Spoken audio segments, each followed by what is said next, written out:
चलने वाले पत्थरों की कहानी तो आपने मेरी लास्ट वीडियो में देखी ही होगी, लेकिन चलने वाले पहाड़ों के बारे में आपका क्या ख्याल है? जिम टीवी की वीडियोस में एक बार फिर से खुशामदीद। नाजरीन, हमारी धरती अजीब व गरीब मिस्ट्रीज से भरी हुई है। बरमूदा ट्रायंगल से लेकर अंडर वाटर रिवर तक इस धरती में कई ऐसी पुरअसरार जगहें मौजूद हैं जिनको सिर्फ समझने के लिए बड़े बड़े साइंटिस्ट भी सर जोड़कर बैठे हैं। आज आप ऐसी मिस्टीरियस प्लेसेस के बारे में जानेंगे जिनका आखिर वजूद कैसे हुआ, ये वाकई एक पहेली है। तो आइए शुरू करते हैं। नंबर 7, तुर्कमानिस्तान के आलीशान काराकुम सहरा के बिल्कुल सेंटर में, जहां ऑलरेडी इतनी ज्यादा गर्मी बरसती है, जमीन में 100 फुट गहरा एक ऐसा गड्ढा है जहां 24 घंटे आग लगी रहती है। ये गड्ढा दरवाजा गैस क्रेटर के नाम से जाना जाता है, जो 17,500 स्क्वायर फीट तक फैला हुआ है।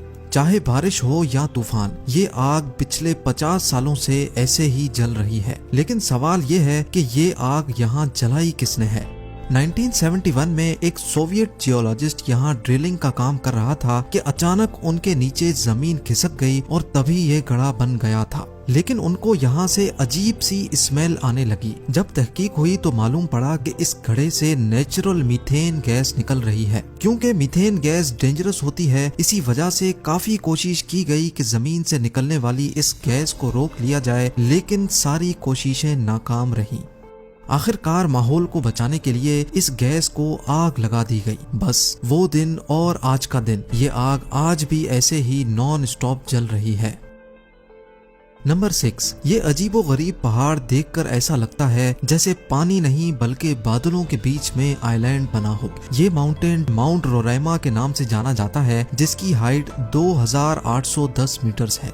दूसरे पहाड़ों के कंपैरिजन में माउंट रोराइमा का टॉप बिल्कुल फ्लैट है और यहाँ का वाटरफॉल दुनिया का दूसरा ऊंचा तरीन वाटरफॉल कहलाया जाता है। नेशनल जियोग्राफिक की एक टीम के मुताबिक ये माउंटेन 2 बिलियन ईयर से भी ज्यादा पुराना है और यहाँ पिछले लाखों सालों से कभी कोई इंसान नहीं जा पाया। यानी ये माउंटेन दुनिया से बिल्कुल कटा हुआ था। 1884 में ये माउंटेन पहली बार सर एवरार्ड ने सर किया था और तभी दुनिया को मालूम पड़ा कि ये ऊंचा तरीन पहाड़ ऊपर से बिल्कुल फ्लैट है।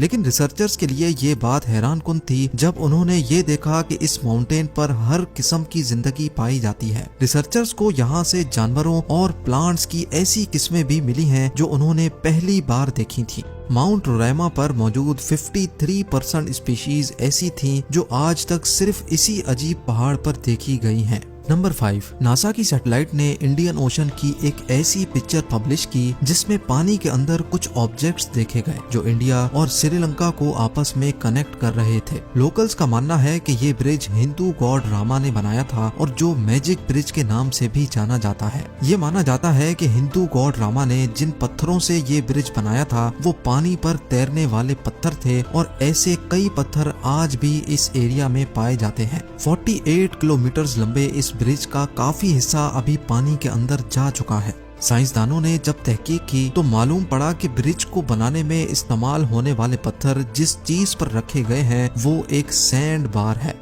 उनको इस बात के काफी सबूत भी मिल चुके हैं कि ये सैंड बार तो बिल्कुल नेचुरल है, लेकिन इस पर रखे गए पत्थर जरूर कहीं और से लाए गए थे। जब सैंड बार और उन पत्थरों की एज मालूम करने के लिए रेडियो कार्बन डेटिंग की गई तो जो मालूम पड़ा वो जानकर एक्सपर्ट्स भी चौंक गए। जी हाँ, उनको मालूम पड़ा कि ये पत्थर 7000 साल पुराने हैं, जबकि उनके नीचे सैंड बार की एज सिर्फ 4000 साल है। तो आखिर ये पत्थर यहाँ आए कैसे? ये साइंस के लिए एक बहुत बड़ी मिस्ट्री है। नंबर 4, कभी आपने किसी पहाड़ को हिलते या फिर उसको अपनी जगह बदलते हुए देखा है? क्या ऐसा मुमकिन हो सकता है?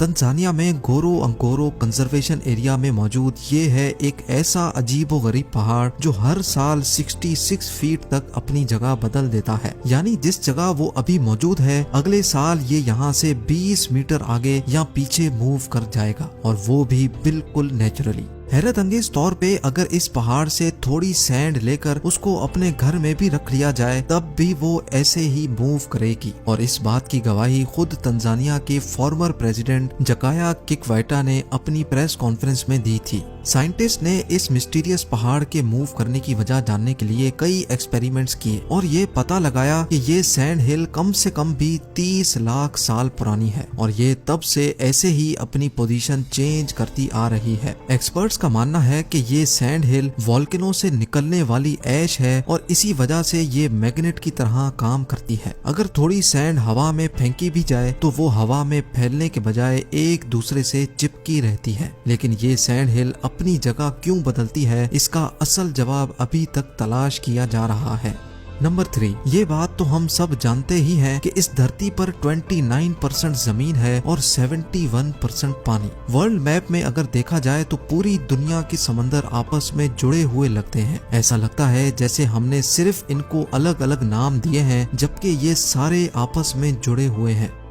लेकिन अटलांटिक ओशन और पैसिफिक ओशन के बीच से अगर गुजरा जाए तो समंदर के बीचों बीच एक हैरत अंगेज मंजर देखने को मिलता है। समंदर के इस मकाम पर कोई दीवार या बाउंड्री तो नहीं है, लेकिन फिर भी दोनों समंदर के पानी आपस में मिक्स नहीं होते। लेकिन आखिर क्यों? इन दोनों पानी में आखिर ऐसा क्या राज है कि ये समंदर की लहरों के बावजूद भी आपस में मिक्स नहीं होते? असल में ये दोनों समंदर के पानी अलग अलग जगह से बहते हैं और इसी वजह से इन दोनों समंदर के पानी की क्वालिटी भी अलग है और इनका सॉल्ट लेवल भी मुख्तलिफ है। आपने भी स्कूल में पढ़ा होगा कि जिस पानी में सॉल्ट ज्यादा होता है वो नॉर्मल पानी से ज्यादा हैवी होता है। ऐसा ही कुछ होता है इन दोनों समंदरों में भी।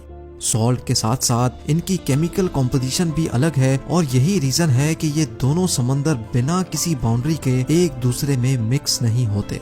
नंबर 2, इंडोनेशिया में एक आइलैंड है जो फ्लोरेस के नाम से जाना जाता है। इस आइलैंड के हरे भरे पहाड़ों में 3 अनोखी लेक्स मौजूद हैं। हालांकि ये तीनों लेक्स एक साथ ही बनी हुई हैं, लेकिन इन तीनों लेक्स के कलर्स बिल्कुल डिफरेंट हैं। एक का कलर ब्लैक है, दूसरी का टर्कोइज और तीसरी का ब्लू। लेकिन इसमें हैरत की बात सिर्फ इनके मुख्तलिफ कलर्स नहीं है। हैरान करने वाली बात यह है कि ये तीनों लेक्स अपने कलर्स बदलती रहती हैं। जी हाँ, कभी एक साल में ये 6 बार अपने रंग बदलती हैं तो कभी साल में सिर्फ 1 बार। लेकिन हिस्ट्री में कभी भी इन तीनों लेक्स का कलर एक जैसा नहीं देखा गया। जहाँ ये लेक्स मौजूद हैं वो जगह कालीमुटू नेशनल पार्क के नाम से मशहूर है और पार्क ऑफिशियल्स का कहना है कि इन तीनों लेक्स के नीचे एक्टिव वोल्केनोज मौजूद हैं, जिनकी वजह से ये लेक्स केमिकल रिएक्शन का शिकार होती रहती हैं। वोल्केनो की वजह से जो गैसेस निकलती हैं वही शायद इन लेक्स के पानी के साथ मिलकर केमिकल रिएक्शन करती हैं और इनका कलर चेंज हो जाता है। लेकिन कभी इन तीनों लेक्स का कलर एक जैसा क्यों नहीं हुआ, ये अभी तक एक मिस्ट्री है। नंबर 1, इंडिया की मणिपुर स्टेट में 287 स्क्वायर किलोमीटर बड़ी एक फ्रेश वाटर लेक है जो लोकटाक के नाम से जानी जाती है। दुनिया में सिर्फ एक ही फ्लोटिंग नेशनल पार्क है और वो इसी लोकटाक लेक में मौजूद है, जिसको हम काइबुल लामजाओ नेशनल पार्क कहते हैं।